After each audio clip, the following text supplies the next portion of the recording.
Non uno, ma ben due Michael B. Jordan. Vampiri, razzismo, musica blues e il Mississippi degli anni 30 sembrano tutti gli ingredienti per un capolavoro, ma sarà davvero così? Scopriamolo insieme. Accessing Multiverse.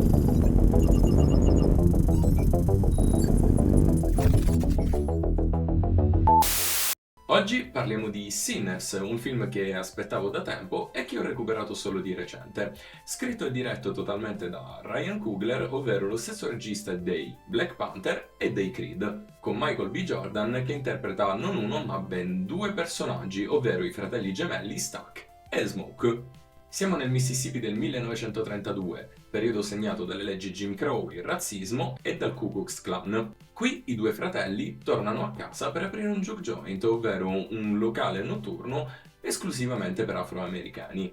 E fino a qui il film sembra essere effettivamente un dramma storico, ma c'è molto di più. Infatti, come scopriremo nella seconda parte, il film rivelerà essersi un horror. E credetemi quando vi dico che Ryan Coogler sembra essersi fatto un vero trip visivo prima di girare questo film, perché la fotografia e lo stile visivo sono pazzeschi, con un'atmosfera da blues caldo, sporco, che riesce a sporcarvi pure l'anima, un'ambientazione anni 30 ricreata alla perfezione e delle musiche che passano da un ritmo lento del blues fino a un'esplosione sonora di metal nella seconda parte del film. Per quanto riguarda invece Michael B. Jordan, questo sembra sostenere da solo l'intero film grazie al suo doppio ruolo, caratterizzando alla perfezione entrambi i personaggi. E la cosa assurda è che funziona davvero, cioè durante tutto il film si ha perfettamente l'impressione di star guardando due persone distinte e separate.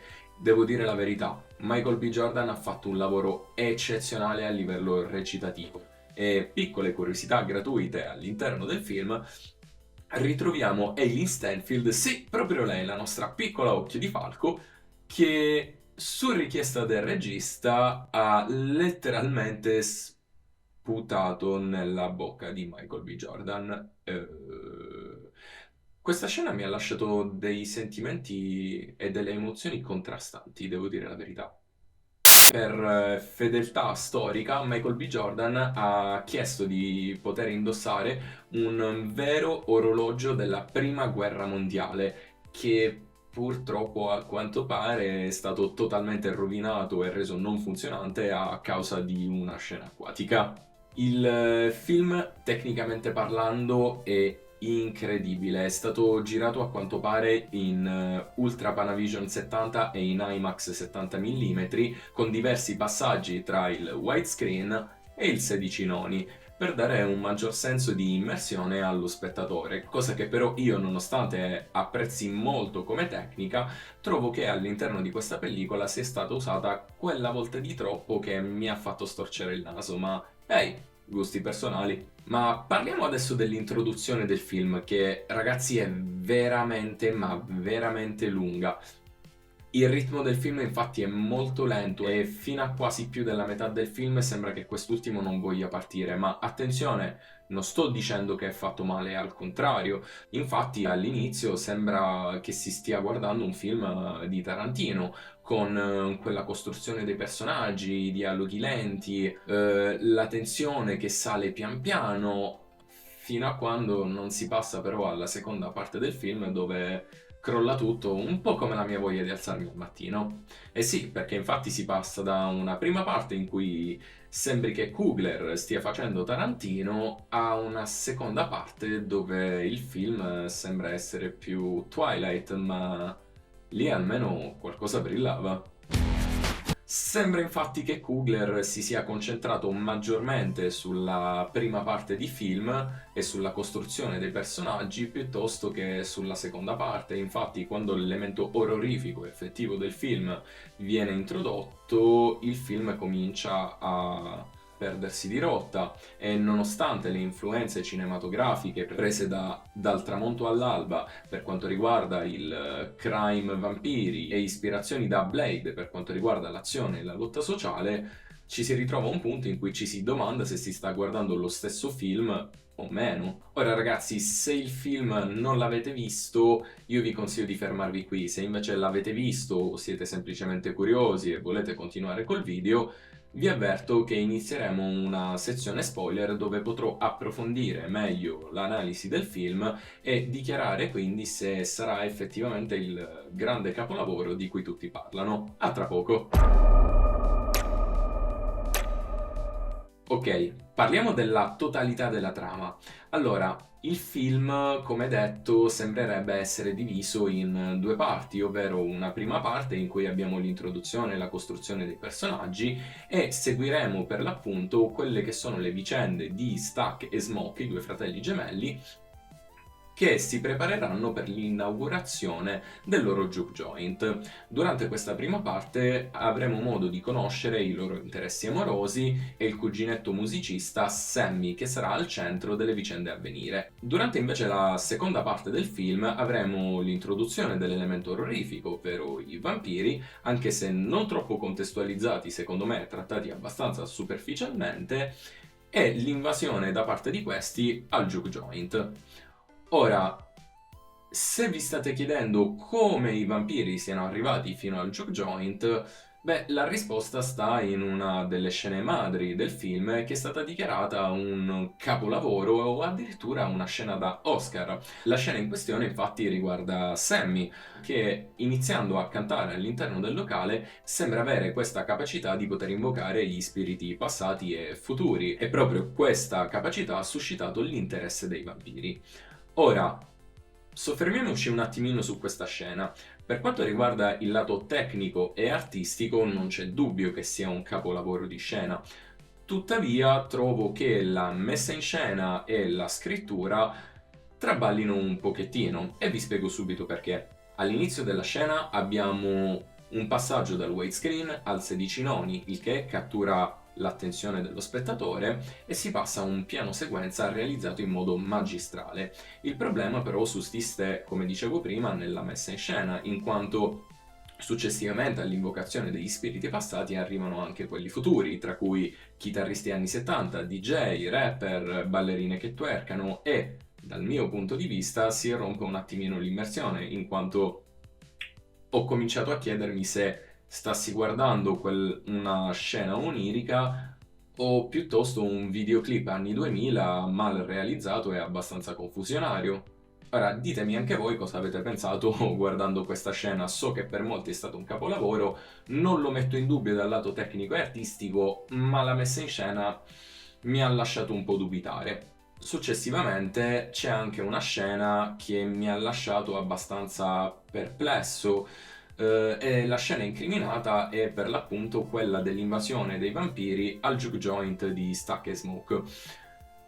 I vampiri infatti irrompono all'interno del locale e cominciano ad attaccare e maciullare persone. Il problema è che non ho capito esattamente chi stassero attaccando. È come se ci fossero state delle comparse che fossero spawnate tipo NPC messe lì per farsi massacrare, perché i protagonisti o comunque i sopravvissuti fino a quel momento erano 6. Sono la signora asiatica, Smoke, Sammy, la moglie di Smoke, l'interesse amoroso di Sammy e il musicista ubriaco. Totale fanno 6, e la cosa divertente è che si sono anche contati prima della scena. E quando inizia questa sorta di invasione e tutti cominciano ad attaccare, non ho ben capito chi fossero queste altre persone. Quindi non so se questo è stato un problema di scrittura o un problema di messa in scena, ma fatto sta che ci sono queste comparse random dal nulla. Passando invece al cuore del film, vorrei parlarvi di un argomento che mi sta veramente a cuore riguardo questo film, ovvero dobbiamo trattare il villain. Il villain di questo film, infatti, non è un villain classico, per quanto sia un vampiro abbastanza stereotipato e con forti ispirazioni prese dal Dracula di Bram Stoker e dal Nosferatu, in particolare dal Dracula per quanto riguarda il modo di porsi e di dialogare, e il Nosferatu per quanto riguarda le caratteristiche fisiche. Questo, infatti, quando si arrabbia o viene abbastanza malmenato, sembrerebbe, gli spuntano gli occhi rossi, cominciano ad allungarsi le mani, quindi abbiamo uno stereotipo di vampiro che ha addirittura bisogno del permesso o comunque dell'invito per poter varcare la soglia di una dimora. E il problema con questo villain è che la sua più grande aspirazione è quella di creare una società priva di odio, violenza e razzismo. Attenzione però, perché questa sua forma di uguaglianza è piuttosto un'omologazione. Infatti, tutti uguali, tutti vampiri significa nessuna cultura, nessuna identità, teoricamente. E il vampiro inoltre ci viene presentato come un uomo bianco irlandese, il quale, secondo la metafora e il messaggio che voleva inviarci Kugler, rappresenterebbe l'uomo bianco colonizzatore che annulla e cancella la cultura afroamericana per imporre la propria, e questo concetto ci viene schiaffato in faccia anche durante la scena post-credit. In questa infatti ritroviamo Sammy che rifiuta di essere trasformato in vampiro, rifiuta l'omologazione in quanto preferisce restare umano, anche se con le sue sofferenze e la sua mortalità, ma comunque libero, piuttosto che stare sotto una falsa uguaglianza. E attenzione, il messaggio è davvero potente ed è molto importante, tuttavia mi trasforma il villain in una sorta di guru con un progetto e un'ambizione piuttosto discutibile, invece che una vera minaccia. E non lo so, ragazzi, questa parte non mi ha convinto fino in fondo, perché la domanda che mi viene in mente è: vale davvero la pena sacrificare la coerenza narrativa e la costruzione di un film per inviare un messaggio? Perché qui il messaggio è bello potente, presente, ma la trama, soprattutto nella seconda parte del film, ne esce un po' azzoppata. E voi cosa ne pensate? Ditemi la vostra. Preferite un film con un messaggio potente a discapito della trama, o piuttosto un film solido anche se non ha grandi insegnamenti? Ma attenzione, perché sul finale del film abbiamo anche una delle migliori scene action di tutta la pellicola, ovvero quella in cui Smoke si scontra contro il KKK. Infatti, dopo che il vampiro alfa aveva avvertito Smoke dell'arrivo del KKK, quest'ultimo si fa trovare ben preparato, accogliendo il gruppo con una trappola un po' alla Rambo, potremmo dire. Col suo passato da ex soldato, infatti, sorprende il gruppo con un fucile da cecchino, un fucile mitragliatore e addirittura una granata, concludendo il tutto con una scena abbastanza toccante. Infatti, in punto di morte, Smoke avrà visioni di sua moglie e di sua figlia. In sintesi, cosa è Sinner? Sinner è di certo un film visivamente impressionante, con delle ottime colonne sonore, con un comparto artistico da paura, e si vede che Coogler ha lavorato mettendoci tutto il suo impegno, si vede davvero che ci teneva a far uscire questo film e che fosse perfetto. È il capolavoro assoluto di cui tutti parlano? Io non credo. Purtroppo è una pellicola che a volte inciampa su una messa in scena poco credibile o comunque confusionaria, e su delle parti di scrittura che, soprattutto nella seconda parte del film, sembrano aver trattato superficialmente quello che è l'elemento orrorifico del film, quasi come se Coogler ci avesse voluto dare più un contentino dopo aver lavorato alla sua parte preferita, ecco. Tuttavia, se vi piacciono i film con vampiri old school, la musica blues, azione e soprattutto dei messaggi davvero potenti, è il film che fa al caso vostro. E attenzione, resta comunque uno dei migliori film del panorama 2025. Ragazzi, la recensione per oggi è finita, spero vi sia piaciuta, lasciate un like e iscrivetevi, e ricordate di farmi sapere la vostra nei commenti. Potete anche suggerirmi il soggetto del prossimo video e ci vediamo alla prossima per una recensione di film, videogiochi o chi lo sa. Ciao!